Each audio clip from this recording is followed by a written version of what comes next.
We found something that could kill everything for miles around, a steel coffin filled with liquid death. And the worst part, we can't touch it. February 9th, 1945. A German submarine disappears without a trace in the cold waters off the Norwegian coast.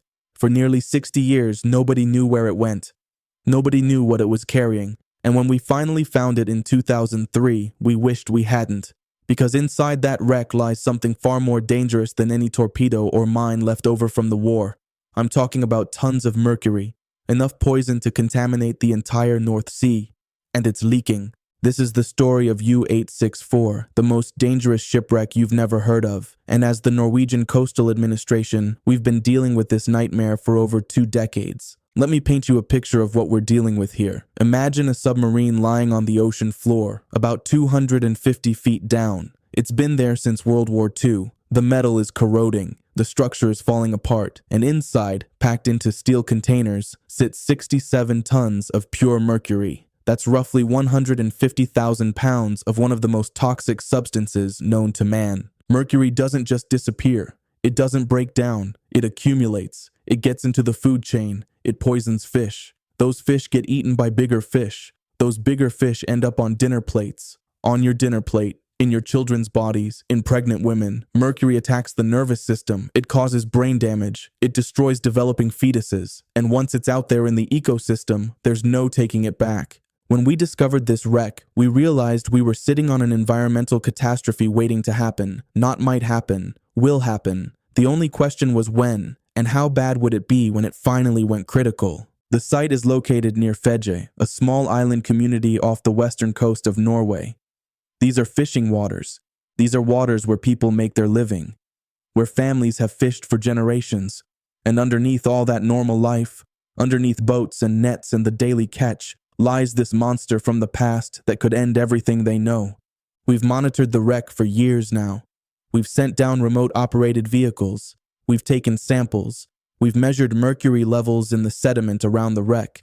And every single time we go down there, the readings get worse. The contamination is spreading. Slowly, yes, but spreading. And we're running out of time to figure out what to do about it. To understand why this wreck is so dangerous, you need to understand what U-864 was doing in these waters in the first place.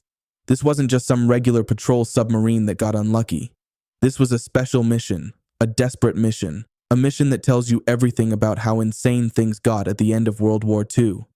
By early 1945, Germany was losing. Everyone knew it. The Russians were pushing from the east. The Americans and British were pushing from the west. German cities were being bombed into rubble. The war was over in everything but name. But Japan was still fighting, and Germany still had things Japan wanted: technology, weapons, materials. U-864 was a Type 9D2 submarine, one of the biggest U-boats Germany built during the war. It was designed for long-range missions. Missions that could take months, missions that could go halfway around the world. And that's exactly what this submarine was tasked to do. Travel from Norway, around Africa, through the Indian Ocean, all the way to Japan. Thousands of miles through enemy-controlled waters, through British naval patrols, through areas where Allied aircraft dominated the skies. The cargo was valuable, incredibly valuable. Jet engine parts, blueprints for advanced weapons, optical equipment for bomb sites, technical drawings, scientists and engineers who could help Japan build better planes, better weapons, and mercury, lots and lots of mercury. Why mercury? Because you need mercury to make explosives, the kind of high-grade explosives that go into bombs and torpedoes. Japan was running low. Their supply lines were cut. They couldn't get it anywhere else. So Germany was sending them 67 tons of the stuff, packed into steel containers, loaded into the forward section of the submarine, right next to the crew quarters, right next to where men ate and slept. The submarine left Bergen on February 5th, 1945. 4 days later, it was dead. All 73 crew members gone. The cargo lost. The mission failed. But how? That's where the story gets really interesting. Because U-864 didn't hit a mine. It wasn't bombed by an aircraft. It wasn't destroyed by a destroyer dropping depth charges. It was sunk by another submarine. A British submarine called HMS Venturer. And the way it happened was something that had never been done before and has never been done since.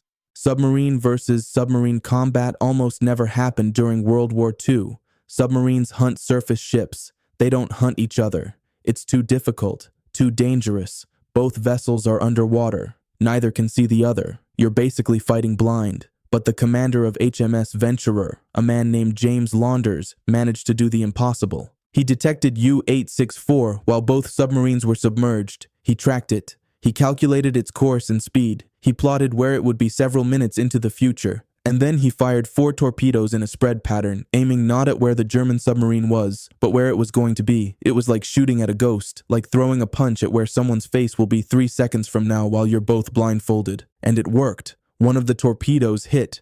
U-864 broke apart. It sank. And every single person on board died instantly or drowned in the freezing water. The wreck settled on the seabed in 2 main sections, the bow section, the stern section, and scattered between them dozens of steel containers full of mercury. For nearly 60 years it sat there, forgotten. The location was never properly recorded. The cargo was never recovered. The wreck became just another piece of metal on the ocean floor, just another casualty of a war that had moved on and been replaced by new wars, new problems, new crises. But the mercury didn't care about any of that. It just sat there, waiting, corroding through its containers, seeping into the sediment, slowly spreading. Then in 2003, we found it. A survey vessel doing routine mapping work in the area picked up a large metal contact on the seafloor. We sent down an ROV to investigate, and that's when we realized what we were looking at. The size, the shape, the location, everything matched the last known position of U-864. We contacted historians, we checked naval records, we pieced together the story, and then we sent down more advanced equipment to really examine what was down there. That's when we found the mercury. The containers had ruptured. Some of them had completely disintegrated. There were pools of liquid mercury sitting in the wreckage. There were mercury compounds mixed into the sediment for dozens of meters around the site. We took samples, we ran tests, and the results were terrifying. The sediment directly around the wreck showed mercury concentrations thousands of times higher than normal background levels. Thousands of times. And the contamination was spreading outward in a slow but steady circle. We immediately declared the area a restricted zone. No fishing, no diving, no interference with the wreck. We set up monitoring stations. We began regular testing of the water and sediment. And we started trying to figure out what the hell we were supposed to do about this. The debate went on for years. Some experts said we should leave it alone. Don't touch it. Any attempt to move the wreck or remove the mercury would just stir things up and make the contamination worse. Let it sit there. Let nature encapsulate it. Maybe over time the sediment would cover it and seal it off. Other experts said we had to act. We had to remove the mercury. We had to lift the wreck. We had to clean up the site before the contamination spread too far, before it got into the fishing grounds, before it became an international crisis. Both sides had valid points. Both sides had science backing them up, and we were stuck in the middle, trying to make a decision that could either save an ecosystem or destroy it.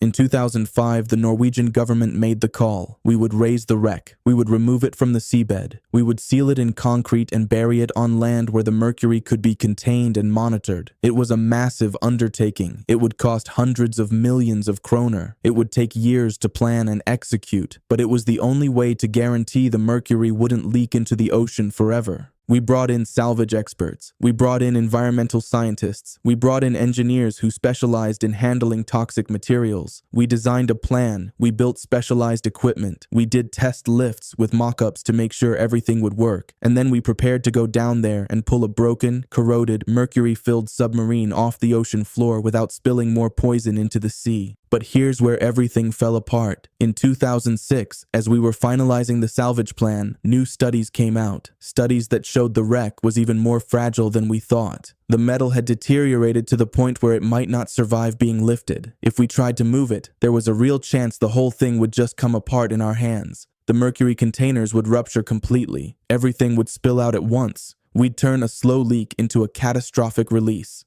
The salvage plan was put on hold. We went back to monitoring. We went back to studying. We went back to arguing about what to do. And while we argued, the mercury kept leaking. The contamination kept spreading. The clock kept ticking.